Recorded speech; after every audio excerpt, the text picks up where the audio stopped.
to see you.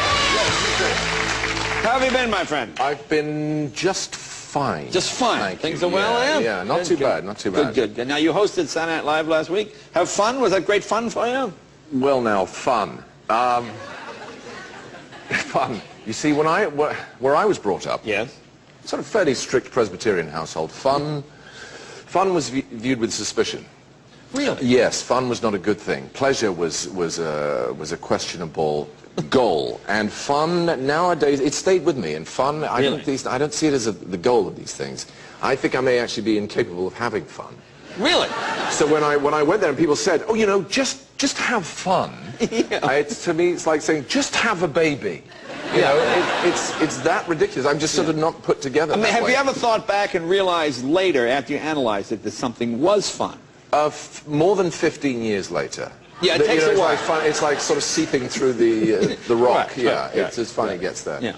But it doesn't come easily. I don't know why that is. Well, see, I grew up in New England, so I sort of know what you're talking about. You do? Like, we would have to read Silas Marner and Ethan Frome and the most depressing books. Yeah. Are you familiar with these? Absolutely, They're yeah. horrible. Yeah. They're horrible, depressing. And you're 12, and then they're all dead. Yeah. Go home. You know, Yeah. It's the same sort of thing. Absolutely, absolutely. That's where I'm from. Yeah. No, you're from the old England. I'm from the old I'm England, the, yes, the but new, it's the more modern. the same psychological place. Right, exactly, Yeah, exactly, yeah. exactly. Now, that's a very, obviously, fast-paced show, Saturday Night Live. It's exciting. I once did I once did a parachute, well, not a parachute jump, a skydive, tandem skydive. Right. It's where you've got the instructor tied to your back. Right. I mean, there are some formal introductions before that happens. Right, And it actually felt very like that. You of course are no stranger to the whole business of live television, and that's it. To you it's a walk in the park, I'm sure, but to me it was very like doing a parachute jump. It was one of the most frightening things I've ever done. but exciting. Fun. Yeah. Yes, it was certainly exciting in the way that a particular kind of car accident can be exciting. Yeah. You know, you can go, wow, that was, whew, what happened there? That was, and I suppose, you know, it gets the pulse racing a bit. Now, Emma Thompson was here last week. Now, she seems like fun. Very She's bright, fun, uplifting, exciting. Middle name. She said she discovered you. Is that true? Yes, I suppose it is in a way. Really? Yeah. Now, you're smiling she with a picked me sly out. smile of a man who perhaps has intimate knowledge. No.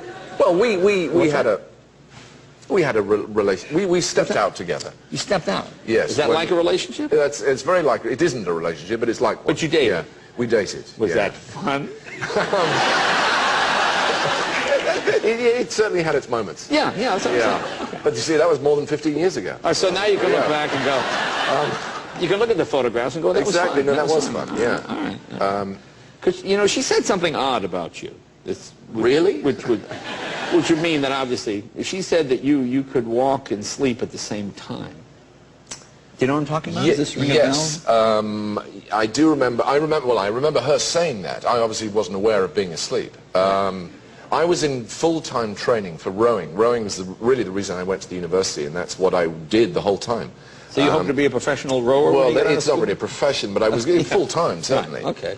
And the physical demands of that meant that any time I wasn't doing it, I would just fall asleep. Okay. I was sort of narcoleptic, I think is the word. Oh, okay, yeah. And I could actually walk like is it cows or horses? They can walk while, they can sleep while standing up, and I could actually do that. Or it could have just been that she was immensely boring. I don't really? know. Oh, I don't know. One of the other. no, she, plainly not. Plainly not. No. That's it. Now you've done a lot of theater as well. I've done enough to know that I don't want to do a lot of theater. Really, you don't like doing theater? I couldn't and what is stand it it. I did one play. Yeah. I've done some sort of stage reviews. I did one play for about 5 months, Okay. and I thought I was going out of my mind. I really did. What, was it just the repetition that bothered you? Repetition 8 times a week, standing in the same place in the same clothes, saying the same. I actually started to go a little bit mad. I started to have sort of out-of-body experiences. Really? You know what? So I could leave my body and sort of float around the theatre and watch myself. I mean, all those sort of actorish nightmares of looking at the man on stage. You know, I've done the thing 250 times or whatever, and he's speaking, and he's going to stop speaking, and I don't know what the hell I'm saying, I don't know where I am, and then it just goes out of your mouth like that. It's terrifying. Really? I seem to spend a lot of my life frightened. I don't know why that is. Did you ever fall asleep on stage? Well, sort of. I do remember once doing a monologue It was actually at the Edinburgh Festival. I was doing a monologue, and it was a comic monologue. It used to go pretty well, and I'd done it 100 or so times. And I was sort of used to it going pretty well, and then I was sort of came to, and was aware that it wasn't going so well, and the audience had a sort of bemused look on their face. Now, it wasn't going well. Were they up visiting with one another? There was just that. That sort of a look. You're perhaps familiar with it, or perhaps not. No. I mean, I didn't mean that. Absolutely, you know. I was fumbling for my words. That's not what I meant. But it suddenly dawned on me that what I'd done was that I'd done the whole monologue twice. Oh, to the audience. Oh, without knowing it. And that they were, not surprisingly, sitting there thinking there'd better be a pretty good payoff. And I didn't have one. I simply didn't have one. It was really, it was like falling asleep at the wheel, you know, on the freeway. And have you done that? Yeah, absolutely. I've fallen asleep on a motorcycle.